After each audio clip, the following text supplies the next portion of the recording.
You probably have one of these sitting in your garage right now, a plastic storage tote, the kind you shoved old clothes into, or holiday decorations, or things you haven't touched in 3 years. That tote is a raised bed. And today I'm going to show you exactly how to turn it into one for nothing. No trip to the hardware store, no lumber, no expensive planter that costs more than everything you'll grow in it this season. Container gardening gets sold to people as expensive. Fabric grow bags, a 3-gallon terracotta cot for $28, a cedar raised bed kit for $180 that you still have to assemble yourself.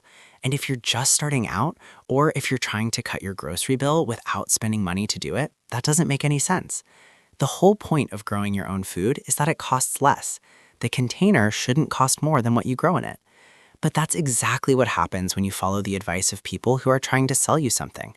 They show you the premium setup, the Instagram-ready raised bed, the matching planters on the back patio. And you're sitting there thinking, I just want some tomatoes. I just want to stop paying $4 for a bunch of herbs I use once and throw half of them away. Here's what most gardening channels won't tell you. Plants don't care what they're growing in. They care about 3 things: soil depth, drainage, and enough space for their root structure to expand. A 27-gallon Rubbermaid tote checks every single box. It's deep enough for most vegetables, it holds a serious volume of growing medium, the way a raised bed does, and the plastic walls actually retain moisture better than untreated wood in hot weather, which means less watering during the parts of summer when you're already fighting to keep everything alive. The only thing a storage tote is missing out of the box is drainage, and that takes about 90 seconds to fix with a drill. That's the entire gap between a plastic bin and a functioning raised bed container. 90 seconds and a drill bed. Before we get into the build, let's talk about which storage tote actually works. You want something in the 18 to 27 gallon range. That gives you enough depth, typically 14 to 18 inches, for root vegetables, tomatoes, and deep-rooted herbs. Smaller totes in the 10 to 15 gallon range will work for shallow crops like lettuce, spinach, radishes, and most herbs, but they dry out faster and give you less room to work with. Anything larger than 30 gallons starts getting heavy once it's filled with soil. You'll want to position it before you fill it because you are not moving a 35-gallon tote full of wet compost across your patio. The color of the tote matters more than most people realize. Dark colors, black, dark gray, and navy, absorb heat.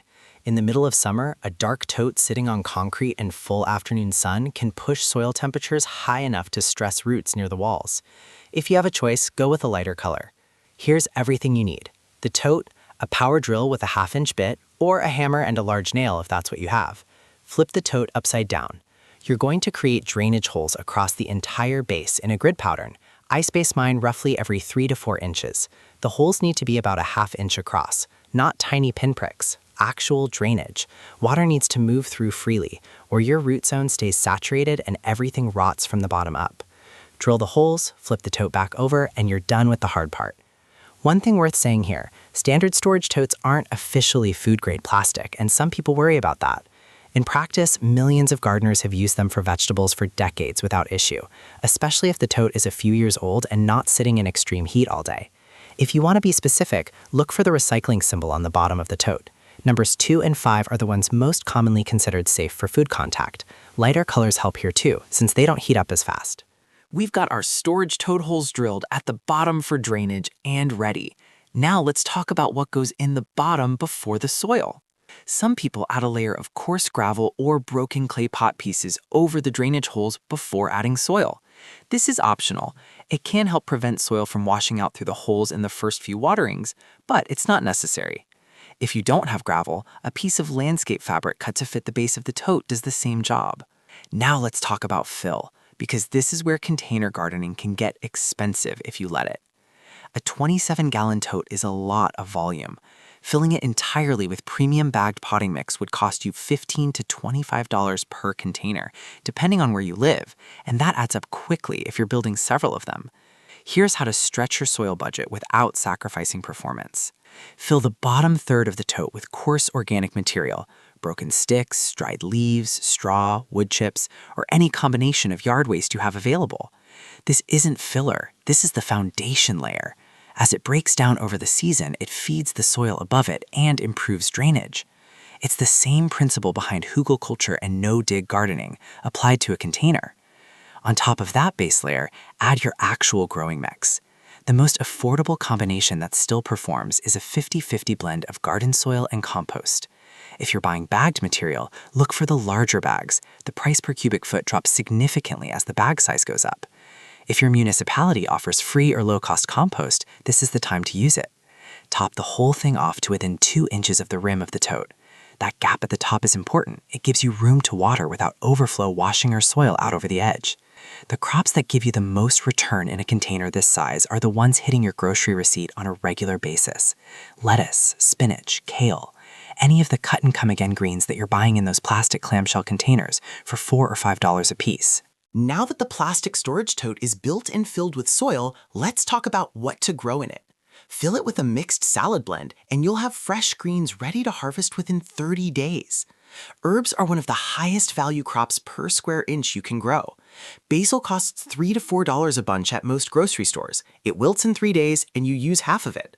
A single basil plant in a tote will produce continuously for 3 to 4 months if you keep it from going to seed.